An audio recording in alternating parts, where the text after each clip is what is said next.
नमस्कार। आज हम बात करेंगे ऐसे एक महारोग के विषय में जो महारोग होते हुए भी रोग लगता ही नहीं है। भारत की करीब 1/4 आबादी जिससे पीड़ित है और एलोपैथी का इतना बड़ा स्ट्रक्चर, इतने बड़े हॉस्पिटल्स होने के बावजूद भी उसका कोई उपचार नहीं है। और ख़ास करके सभी रोगों का मूल ये एक रोग है और एक रोग से ही सारे रोग होते हैं। ऐसा एक महारोग जो प्रायः सभी को कभी ना कभी तो हुआ ही है और प्रायः ये होता ही रहता है। ऐसा एक रोग है, वो है कब्ज। कब्ज यानी कि कॉन्स्टिपेशन। आयुर्वेद की दृष्टि से देखें तो ये आमाजीर्ण के लक्षण के रूप में दिखाई देता है, अष्टोदर के कारण के रूप में दिखाई देता है, उदावर्त में पुरुष वेग विधारण के रूप में दिखाई देता है और अर्श यानी कि पाइल्स, अतिसार और ग्रहणी जैसे भयानक रोगों की संप्राप्ति के रूप में यानी कि कारण के रूप में जो दिखाई देता है, मूल के रूप में दिखाई देता है, ऐसे है कब्ज, कॉन्स्टिपेशन। ये लगता सामान्य है लेकिन ये बिल्कुल सामान्य नहीं है। ये बहुत ही घातक एक बहुत सारे रोगों का एक मूल है, लक्षण है। आइए देखते हैं इसके बारे में क्या कहता है आयुर्वेद। सर्वप्रथम चरक संहिता नामक ग्रंथ में स्वस्थ व्यक्ति की व्याख्या लिखते हुए चरक मुनि ने बताया है समधातु मलक क्रिया प्रसन्नात्मेन्द्रिय मनः स्वस्थ इत्यभिधीयते। यानी कि समधातु मल क्रिया, जिसकी मल क्रिया समान हो, जिसकी मल क्रिया बराबर हो वो व्यक्ति स्वस्थ है। इसका अर्थ ये हुआ जिसकी मल क्रिया बराबर नहीं है वो व्यक्ति स्वस्थ है ही नहीं। चाहे उसके सारे रिपोर्ट नॉर्मल आ जाए लेकिन वो खुद एबनॉर्मल है। तो इसलिए इसके ऊपर बात करना बहुत ज़रूरी है। चरक संहिता में बताया गया है कि मल क्रिया ऐसी होनी चाहिए कि जैसे मोमबत्ती के ऊपर कोई पानी डाले वो पानी तुरंत ही बह जाता है, उसी तरह से मल शरीर से निकल जाना चाहिए। वो मल यदि इसी तरह से शरीर से निकलेगा तो कोई भी प्रकार का रोग शरीर में टिकेगा नहीं, और यदि वो मल टिक गया तो सारे रोग शरीर में से जाने का नाम नहीं लेंगे। इसलिए सबसे पहले देखते कब्ज है क्या। कब्ज है मल का बराबर से न निकलना, बराबर साफ न होना, टुकड़े टुकड़े में साफ होना, साफ न होना, अनियमित साफ होना, ये सारे के सारे जिसको व्यवहार में कब्ज कहते हैं, इसको आयुर्वेद में अलग अलग नामों से जाना जाता है।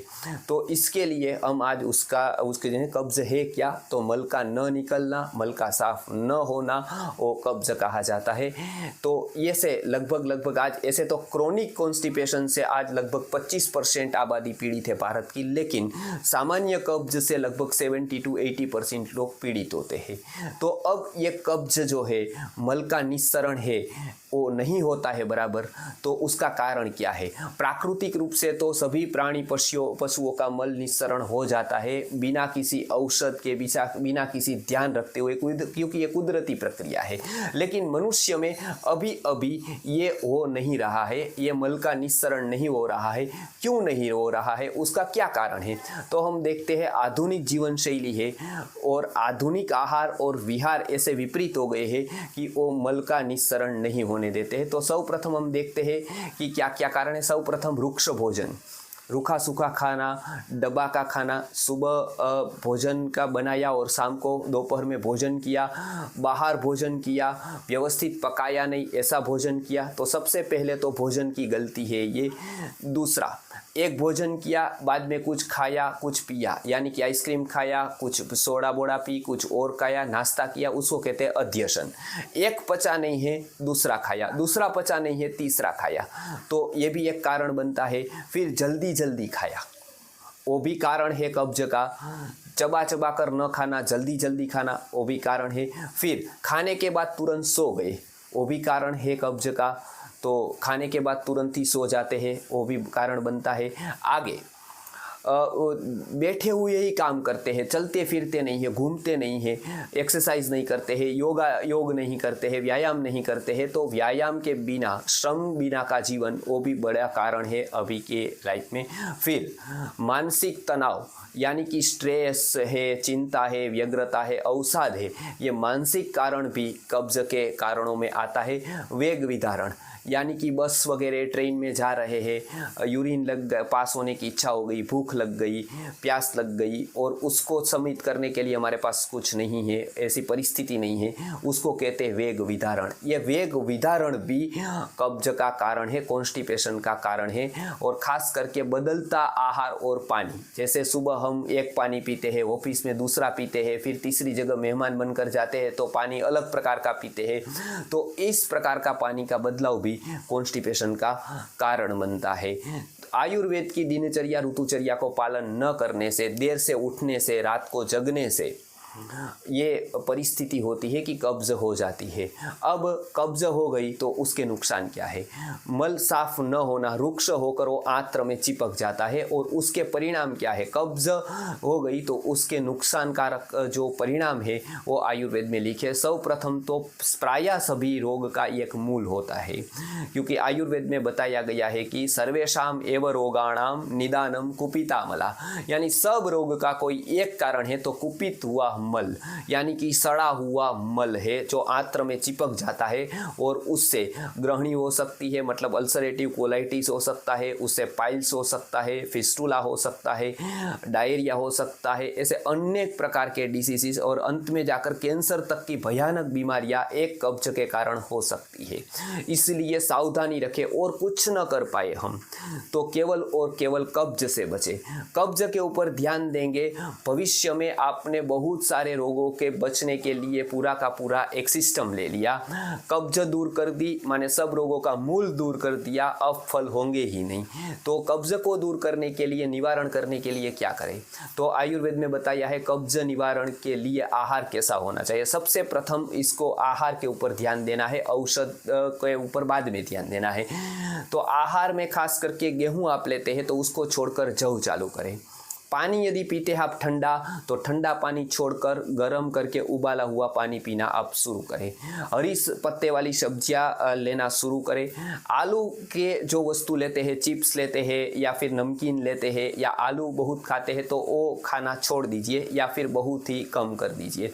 आहार जितना लेते हैं उससे थोड़ा आहार कम करके उसको चबा चबा कर खाना शुरू करें। समय पर भोजन कर ले, भोजन करने के पहले या तुरंत बाद में पानी न पिए और पर्याप्त मात्रा में पानी, फ्रूट जूस इत्यादि पिए। चाय कॉफ़ी जैसे व्यसन हो तो वो जल्द से जल्द बंद करें या बिल्कुल कम कर दे। इतना पहले स्टेप पर आप आहार में बदलाव करेंगे। आहार में जौ को कॉन्स्टिपेशन की सबसे बड़ी औषधि बताई गई है। चरक मुनि ने बताया यवाह पुरिष्कराणाम, यानी कि मल को साफ करने में यवाह यानी कि जौ सबसे श्रेष्ठ है। तो ये जौ का सेवन आप अवश्य करें। अब देते विहार। विहार में आप यदि सुबह देर से उठते हो, रात देर तक जगते हो तो ये बंद कर दीजिए।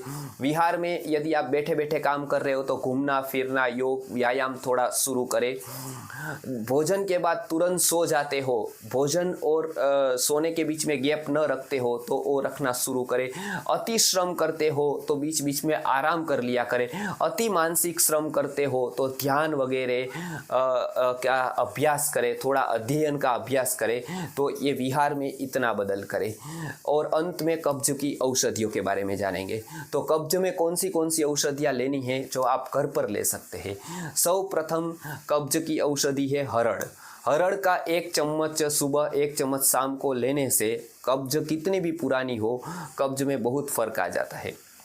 इसके स्थान पर आप गोमूत्र हरी तकी भी ले सकते हैं, जो गोमूत्र में भिगो दी उसके बाद में उसका चूर्ण करते हैं तो उसको कहते हैं गोमूत्र हरी तकी।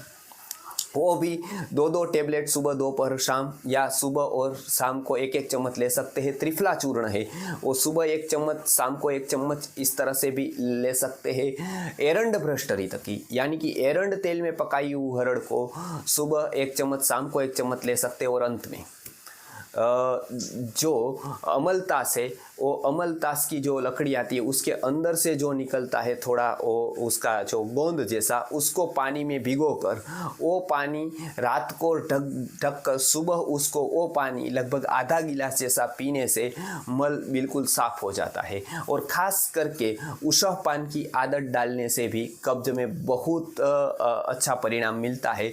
सुबह गर्म पानी ताम्र के पात्र में लेकर थोड़ा आधा या एक या 2 कप जितना, और धीरे धीरे पीने से भी और बाद में टहलने से भी कब्ज में, पेट साफ होने में बहुत सरलता रहती है। तो ऐसे कब्ज के आप घर पर उपाय कर सकते हैं। साथ में काला मुनक्का है, उसको रात को भिगो कर सुबह बराबर क्रश करके उसका पानी पीने से और ये मुनक्का का सेवन करने से भी कब्ज में बहुत राहत रहती है। ऐसे बहुत सारे उपाय कब्ज के बताए गए हैं। सभी को एक ही तरह के उपाय कार्य में नहीं आएंगे, लेकिन अलग अलग बदल कर उपाय करने से आपके कोष्ठ के अनुरूप कोई उपाय आ गया तो वो आप जीवन भर कर सकते हैं। इसकी आदत ही नहीं लगती है, और आदत यदि लग गई तो इससे बड़ी कोई, इससे अच्छी आदत कोई नहीं है, क्योंकि ये निर्दोष औषधियाँ है, किसी प्रकार का कोई नुकसान नहीं करती है।